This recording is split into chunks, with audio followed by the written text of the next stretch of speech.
Bienvenido y bienvenidas a una nueva charla en la agencia Paco Urondo acerca de cultura rock.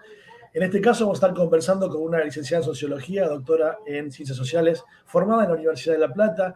Ella es Josefina Cingolani, quien hizo un trabajo muy interesante, muy fuerte, muy importante, aquí lo tengo en mis manos, sobre trayectorias, itinerarios y disputas en el rock. Fundamentalmente también tratando un poco un tema tan doloroso que para estos días, para estos tiempos, te doy la bienvenida, Josefina, nos tiene de vuelta a todos muy movilizados, como es el caso de la tragedia de República de Cromañón. ¿Cómo estás? Buenas tardes y muchas gracias por comunicarte con la agencia Paco Urondo. Buenas tardes, Mariano. No, gracias a ustedes por convocarme. Y sí, como decís, frente a otro aniversario, se cumplen 18 años ahora el 30 de diciembre próximo. Y bueno, siempre cerca de la fecha es un momento bastante hito, ¿no? Para volver a reflexionar y para volver a pensar sobre lo sucedido allá en el 2004.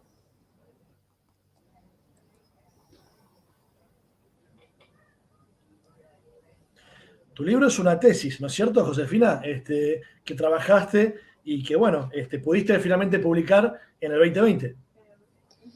Sí, es así. Mi libro es una parte de mi tesis de doctorado. Como vos decías al comienzo, hice mi doctorado en Ciencias Sociales acá en la Ciudad de La Plata, en la Universidad Nacional de La Plata. De esa tesis donde específicamente me concentré en estudiar el rock en la Ciudad de La Plata, cómo se configuraba el circuito. Una parte allí fue a este libro que me hicieron, bueno, la convocatoria y surgió esta posibilidad de publicarlo. Como vos sabrás, un libro tiene que ser más o menos breve, una tesis de doctorado es muchísimo más larga. También tiene por ahí otro público destinatario, así que me tentó el desafío de poder convertir esa tesis, que tiene un lenguaje tal vez mucho más académico, mucho más formal, por momentos con algunas cuestiones más desde requisitos, ¿no? Que por ahí se vuelven un poco aburridos para el público en general, poder convertirlo en un producto más de divulgación y, bueno, también darme el gusto de publicar allí las partes que más me habían gustado. También pensaba un poco que lo fuerte también un poco del libro, atravesás, por supuesto, Cromañón sí, pero hablas y te centras mucho en la escena del rock platense, ¿no? Un rock que ha sido platense muy, muy generoso con los rockeros, con lo que nos gusta ese género, porque bueno, uno si se pone a rastrear en la historia, desde la cofradía de la Flor Solar, tal vez, ¿no? Que dio un poco origen a Los Redondos, pasando por Virus, Estelares, El Mató y todo lo que vino después, un fenómeno indie muy poderoso, también le das un espacio muy importante, ¿no? ¿Cómo podemos caracterizar, si se puede, Josefina, al rockero o al músico platense? Mira, como vos decís, la Ciudad de La Plata es ese semillero, ¿no? No solo de bandas, sino de múltiples expresiones artísticas, de cuestiones que tienen que ver con la plástica, con el graffiti, con el cine, con la literatura, con la danza, el teatro, y en eso, digamos, la música se lleva como la estrella, porque también de aquí salieron los músicos que entiendo que conformaron las vertientes del interior del rock nacional, de nuestro rock. Entonces, por eso La Plata siempre fue o tuvo la particularidad de ser esa ciudad que es mirada, ¿no? Que llama la atención, que es estudiada. Y así como desde afuera estaba esa mirada, también en mí siempre estuvo ese interés por, bueno, conocer un poco más del rock y acercarme a esta dificultad que tiene, bueno, ¿qué es el rock platense? ¿Qué es lo platense del rock en la ciudad de La Plata? ¿Qué lo caracteriza? ¿No? ¿Hay algo en este territorio que le da un sello particular al rock o es simplemente haber nacido en La Plata lo que nos permite hablar de un rock platense? ¿Podemos hablar de rock platense como hablamos de un rock rosarino, de un rock mendocino? Bueno, con algunas de esas preguntas comencé mi doctorado y empecé un poco a hacer el trabajo de campo. Yo siempre hago la aclaración, digamos, el periodo en el que estudié, más sobre todo fue entre el 2013, 2014 y 2018. En ese momento, en la ciudad de La Plata había una fuerte movida del rock indie todavía, si bien el rock indie había tenido, ¿no?, sus inicios alrededor del 2004, algunos hablan de un poquito antes, explota ahí cercano al 2008. Cuando yo llego a hacer trabajo de campo, todavía el indie, digamos, tenía una huella fuerte en esta escena platense, pero también era un rock, un circuito en ese momento donde había bandas pertenecientes a otras vertientes, que fue en su momento también las que a mí más me interesaron, porque ocupaban lugares más marginales, que son bandas que podemos caracterizar o usar la etiqueta esta tan polémica de rock chabón, que a mí no me gusta. Prefiero hablar siempre de un rock más barrial, ¿no? Entonces, digo, bandas que se agrupaban en esta vertiente del rock barrial y que también estaban peleando por tener un lugar en una escena y en un rock platense convertido bastante en un rock indie. Por un momento, hablar de rock platense era casi sinónimo de hablar de rock indie. Y según mi punto de vista, eso también significaba, ¿no?, desconocer a otra vertiente, a otra corriente del rock platense, que había tenido también mucho auge, sobre todo a fines de los 90, principios de los 2000, y que Cromañón, si se quiere, expulsa un poco también de la escena. Hoy, digamos, el rock platense está mucho más diversificado, como el rock en general, digamos. Hoy uno va a ver una banda, hoy se habla del post-indie, hay muchos investigadoras hablando del post-indie y cómo ese post-indie incluyó cosas del trap, cosas más electrónicas y cómo fue mutando la escena. Sin embargo, uno viene a la ciudad de La Plata, agarra una agenda cultural y sigue dando cuenta, digamos, de esa agenda del semillero de bandas que es y de la proliferación de estilos, ¿no? Creo que la ciudad de La Plata, si bien por momentos, en donde hubo momentos en que hegemonizó esa vertiente indie, creo que, sin embargo, siempre hay un lugar para todas las bandas y también esas bandas que laburan a pulmón para hacerse un lugar con lo que eso significa, ¿no? Vos sabés que a mí me pasa que a veces uno, en la particularidad que tiene el rock platense, viste que tiene que ver, a veces también lo pensaba en términos de geográficos, viste, porque La Plata tiene un casco urbano muy importante, pero está rodeado por una zona rural también muy importante, ¿no? Y cómo tal vez a veces esos sonidos, que son diversos, también se mezclan en las músicas de muchas bandas. Pienso, no sé, en Cruzando el Charco, por ejemplo, ¿no? Que tiene también algún costado, si querés, hasta telúrico en algún momento. Digo, todo eso también lo hace, me parece, muy interesante y con una personalidad propia también al rock platense.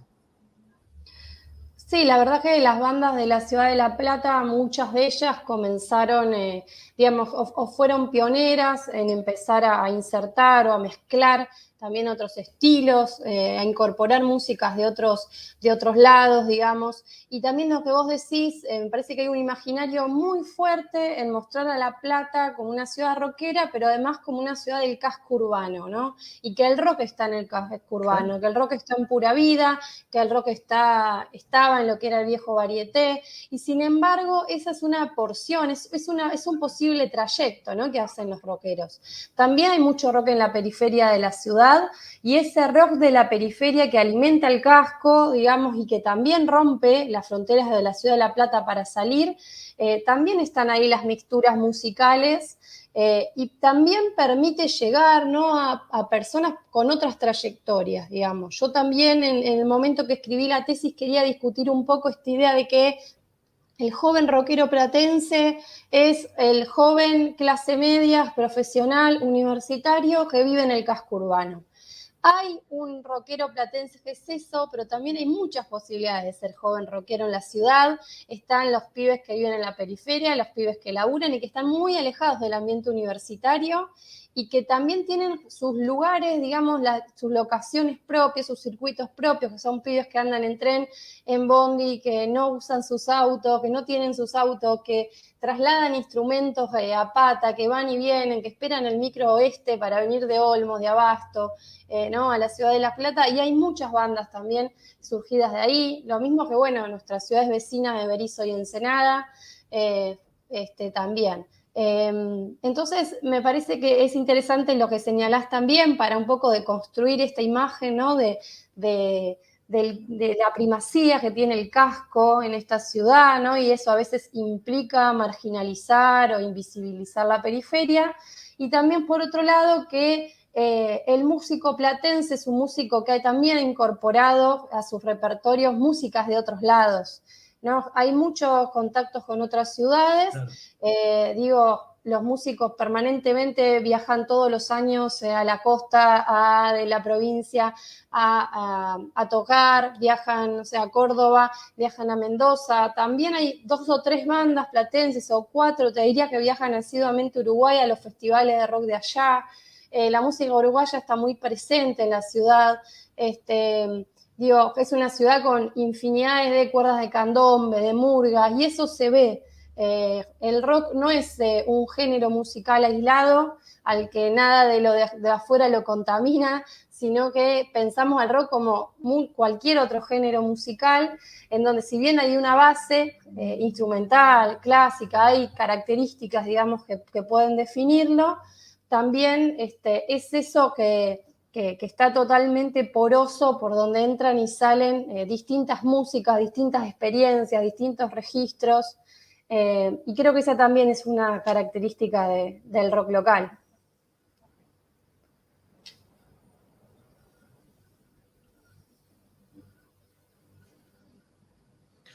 Por eso es interesante a veces pensar también, Josefina, en el término de cultura rock también, ¿no? No tan solo como bien de como un género, ¿no? Porque digo, también si no, uno sabe un poco de los acordes. Digo, la cultura rock lo que tiene de generoso justamente abre también los brazos hacia otros estilos y otras formas, otros sonidos también, ¿no? Y pensando puntualmente en el proceso de escritura, Josefina, porque yo leyendo tu trabajo, lo vuelvo acá a mostrar en cámara, digo, encontré por un lado, por supuesto, una profunda investigación, pero también mucho sentimiento y emoción propia, ¿no? Digo, como que en el mundo discutiste, peleaste, enojás, digo, ¿cómo fuiste trabajándolo, cómo fuiste llevando el proceso de escritura cuando también se te metían historias personales, emociones personales en el texto, ¿no? Por lo que significa Cromañón para todos, pero también para vos en particular. Sí, yo ahí en el libro un poco cuento cómo llegué, digamos, a estudiar, cómo llegué a meterme en el mundo del rock. Yo en el 2004 estaba terminando el colegio secundario. Sucede lo de Cromañón y eso que pensamos muchos de los que nos gusta el rock y muchas, que fue bueno, me podría haber pasado a mí, podría haber estado uno de mis amigos ahí. Y con ese sentimiento un poco empecé a transitar la carrera y desde el inicio de la carrera de sociología hasta fines del doctorado, hasta el final, ese sentimiento, digamos, estuvo presente. Sin embargo, como vos decís, yo, como todos los investigadores, empezamos a estudiar algo con una hipótesis previa. Podemos ir a corroborarla, podemos chocarnos la cabeza contra la pared, nos pasan un montón de cosas. Y en el medio me fue pasando que por momentos, digamos, también fui conociendo mucha gente en esta escena, mientras hacía las entrevistas, mientras iba sola a muchos recitales cada fin de semana, digamos, son momentos en donde conocí mucha gente y esas experiencias que tenía y esas emociones también eran momentos para poder compartirlas y para poder conocer otras. Y yo creo que ese paso del tiempo y ese conversar con otros también, conversar también con mis directores, con mis compañeros de estudio, compañeros de cursada y demás, hizo que cada vez me crezcan más las ganas de conocer y las ganas de saber por sobre esos sentimientos que a veces tenía, ¿no? De enojo o de frustración. En mi caso, digamos, yo también era parte de una escena rockera más vinculada al rock barrial. Entonces, cuando empecé a ver que sobre esas bandas caía un estigma muy fuerte y una discriminación muy fuerte, obviamente que me sentí dolida, me sentí mal, y eso fue, como decís, un ejercicio, ¿no? Que tuve que hacer a lo largo de la investigación y que creo que el modo que tenemos a veces no de escapar, porque yo creo que a veces es un beneficio, ¿no? Por lo menos en mi caso, el interés, la emoción, el compromiso fue lo que me hizo también poder llevar adelante la investigación. Pero lo que nosotros llamamos como la reflexividad, ¿no? Ese momento que nos apartamos un poco, paramos y decimos, bueno, tengo la necesidad de blanquear esto que me está pasando, tengo la necesidad de escribirlo, tengo la necesidad de darme cuenta, a ver qué es lo que me está pasando a mí y qué es lo que me está diciendo este músico o esta música, de escucharlo responsablemente. Esos pequeños momentos, digamos, que fueron apareciendo, creo que fueron los que me han ido ayudando para poder llevar adelante la investigación y, como te digo, no dejando de lado las emociones, porque cualquier persona a la que lee el libro me dice enseguida, se nota tu enojo, se nota esto, pero sí convencida de que yo le quería dar voz a personas que entiendo que no las tenían.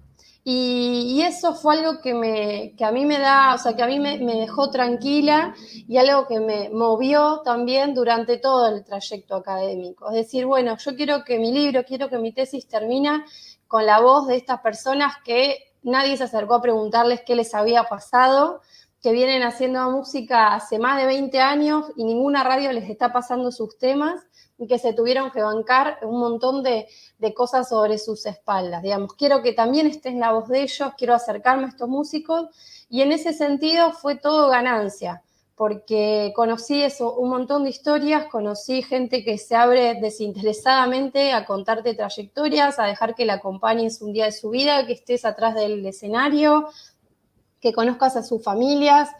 Muchos de ellos y de ellas hoy son amigos, digamos, como, bueno, los chicos de Che Payaso que están en la tapa del libro, que me prestaron sus fotos, digamos, que me dejaron conocer su historia también.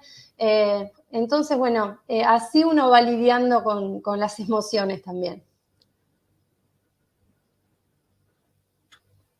Dentro de toda esa multicausalidad, menos la teoría de Cromañón, también está un poco lo que acabas de decir recién, Josefina, la causa del estigma, porque también, digo, se le cayó muy duro a una banda como Callejeros, también por un público tan particular que tiene.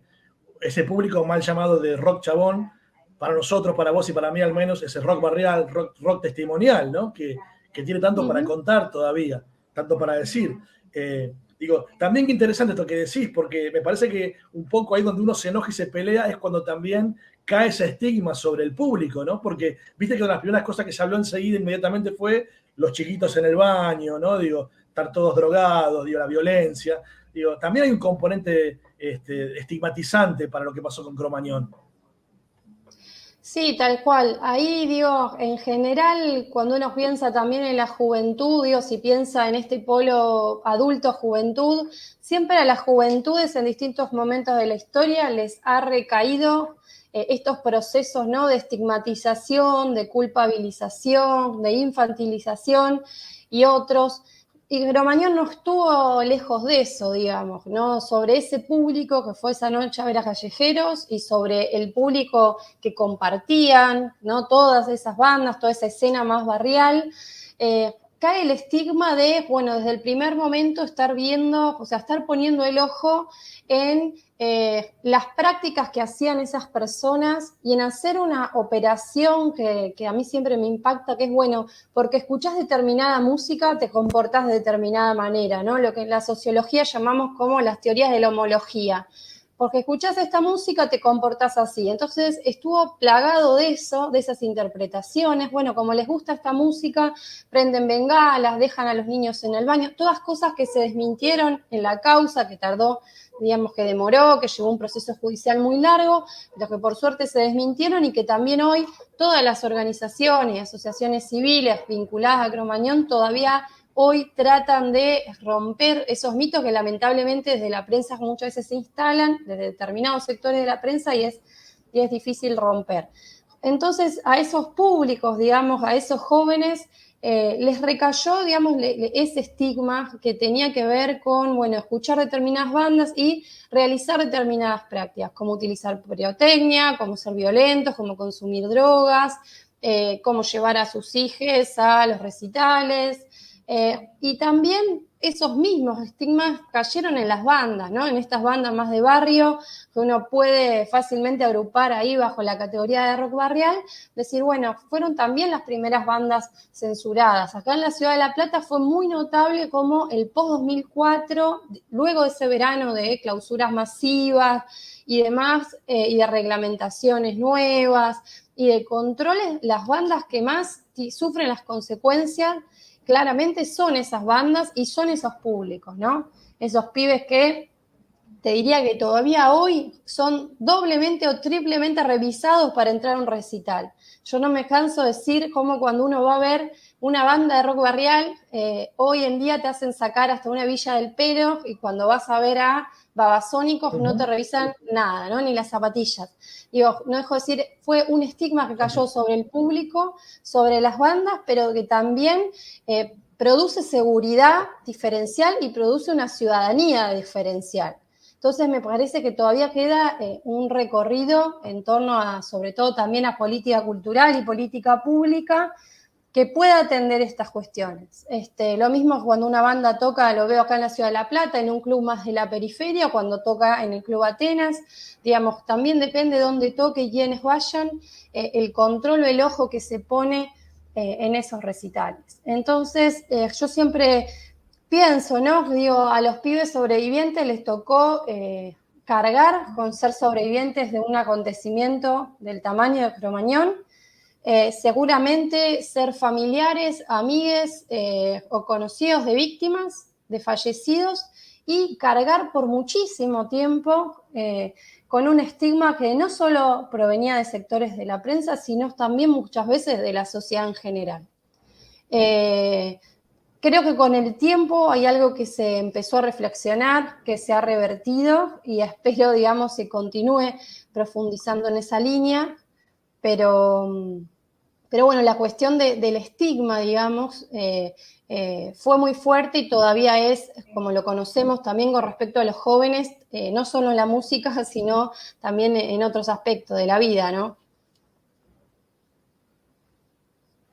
Pensando, ¿no? Por ejemplo, en una banda tan grande como La Renga, que también de alguna manera salió de ese rock barrial, sigue siendo rock barrial, le cuesta, le ha costado tocar durante el gobierno de María Eugenia Vidal, por ejemplo, en La Plata. Se ha levantado un show hace poquito en Tecnópolis también, una gran banda con gran convocatoria, poderosa. También pensar lo que le deben pasar, como decías vos, a las bandas más pequeñas, ¿no? Y también pensaba un poco mientras te escuchaba, Josefina, en la paradoja, ¿no? Porque digo, por un lado, la dictadura militar, pienso, Malvinas, una tragedia, produjo que se desarrollara el rock nacional en la Argentina, ¿no? Otra tragedia, Cromañón, censurando a un sector, bien lo marcás, ese rock testimonial, rock barrial. También, por otro lado, benefició a esta camada indie que apareció también, ¿no es cierto? Digo, cómo se dan las paradojas también dentro del rock, ¿no es cierto? Totalmente, digamos, ahí hay ese momento bisagra y parteaguas, ¿no? Mientras que, digo, para algunos Cromañón significó claramente no poder tocar más, a ver, bandas que desaparecieron completas o que estuvieron muchísimos años en inactividad.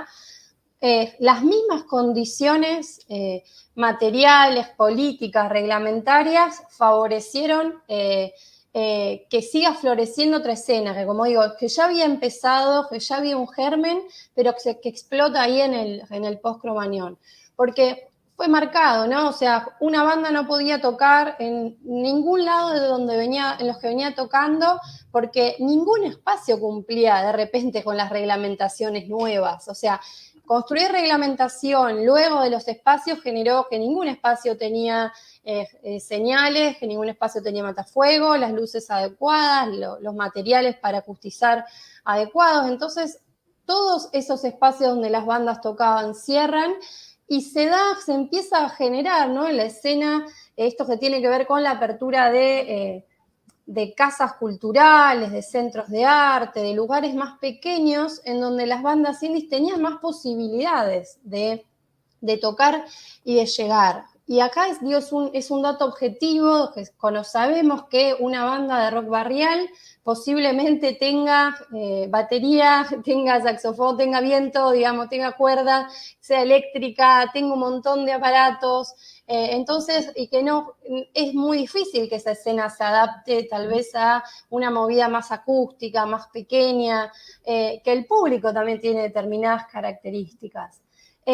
Para una banda indie de las que estaban floreciendo, que por ahí eran bandas más pequeñas, que llevaban menos gente, que eran públicos con otras prácticas también, era más fácil adaptarse, ¿no? A esas condiciones. Con esto no queremos decir que ay, qué fácil la tuvieron, les regalaron el momento, o que ellos hayan sacado una ventaja de eso porque no fue así, digamos, sino que las mismas condiciones, a veces materiales y de posibilidades, bueno, deja las bases sentadas para que a otro grupo de bandas hayas podido aprovechar, digo, no aprovechar en el mal sentido, sino servirse de ese momento para poder salir y poder tocar. La verdad que acá hubo bandas, por ejemplo, como Don Lunfardo y el Señor Otario, que hoy siguen tocando, digamos, y demás, que estuvieron años guardados, porque una banda muy, además, familiar, ¿no? Donde venían micros del conurbano de todos lados a verlos, donde tenías que tocar acá ya en lugares enormes porque no entraba la gente, donde veías bien la conceptualización esta que aparece, ¿no? De los recitales de rock barrial como una fiesta, con pogos, con banderas, bueno, con pirotecnia también antes de Cromañón. Entonces, era imposible contener eso en esas nuevas condiciones de posibilidades, donde todos los clubes cerraron, donde no había posibilidades de tocar. Entonces, bueno, eso y frente a una política pública que solo se concentró en controlar y encerrar, en clausurar, ¿no? Es la política de la clausura, porque no vino acompañada de un momento donde se brindó posibilidades. Ese primer momento fue la clausura masiva, como también, digamos, fue acá, fue en Ciudad de Buenos Aires y en otras ciudades, permitió, si se quiere, que siga floreciendo y que explote más y que empiece a sentar las bases de lo que ya en el 2008 explota como la movida indie local, ¿no? Le hago la última. Estamos en momentos de volver a celebrar, volver a recordar, más que celebrar, reflexionar, volver a pensar Cromañón a los 18 años ya, ¿no? De ocurrido todo. Con tu recorrido, con tu libro escrito, con tu trabajo, con tu investigación, con tu sensibilidad, ¿qué te pasa personalmente cuando llegan los 30 de diciembre? La verdad que yo no puedo evitar que se me vengan a la cabeza muchas historias que escuché cuando hice mi tesis de licenciatura con sobrevivientes de Cromañón y con papás de víctimas y mamás. No puedo evitar que siempre a la mañana me agarra ese sentimiento de tristeza y creo que como a todos los argentinos y las argentinas se nos viene también las imágenes, ¿no? De esa noche, del otro día, que veíamos en el televisor y lo que escuchábamos. Y siempre me gana por momentos la tristeza de lo sucedido, creo que como a muchos de nosotros. Y después, por un lado, creo que este año es muy particular, ¿no? Después de venir de conseguir que Cromañón va a ser un espacio para la memoria y saber que un montón de pibes y de pibas de escuelas primarias, secundarias van a poder entrar, van a poder conocer la historia. Un montón de padres y de madres van a tener un lugar donde ir a estar más cerca de sus hijos.